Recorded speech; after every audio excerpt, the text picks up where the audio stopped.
అన్ని ఊళ్ళల్లో రథోత్సవం ఉదయం జరుగుతుంది, కానీ మా ఊళ్ళో మిట్ట మధ్యాహ్నం జరుగుతుంది.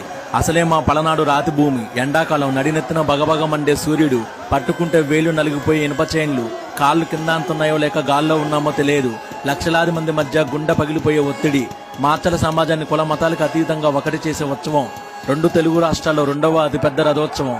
3 విగ్రహాల విజయయాత్ర, 4 గంటల ఊరేగింపు, 500 మంది పోలీసుల బందోబస్తు, 6 చక్రాల రాజసం, 7 అంతస్తుల గోపురం, 8 అడుగుల కాషాయ జెండా, 9 గ్రహాల పూజా కైంకర్యం, 10 లక్షల మంది భక్త జనసంద్రం మధ్య జై చెన్నకేశవ జై చెన్నకేశవ నినాదాలతో, గోవింద గోవింద నామస్మరణతో, 60 అడుగుల ఎత్తులో కాషాయ జెండా రెపరెపలాడుతూ, డమ్మడమ్మని డమ్మరుక నాదాలతో పలనాడు పౌరుషానికి ప్రతీకగా నిలుస్తూ, వస్తున్నాయి చెన్నకేశవ రథ చక్రాలు అంటూ మండు టెండలు అలుపు లేకుండా ఉల్లాసంగా ఉత్సాహంగా మార్చల పటంలో అంగరంగ వైభవంగా కన్నుల పండగగా జరిగేదే మా మార్చల చెన్నుని రథయాత్ర మహోత్సవం. జై చెన్నకేశవ.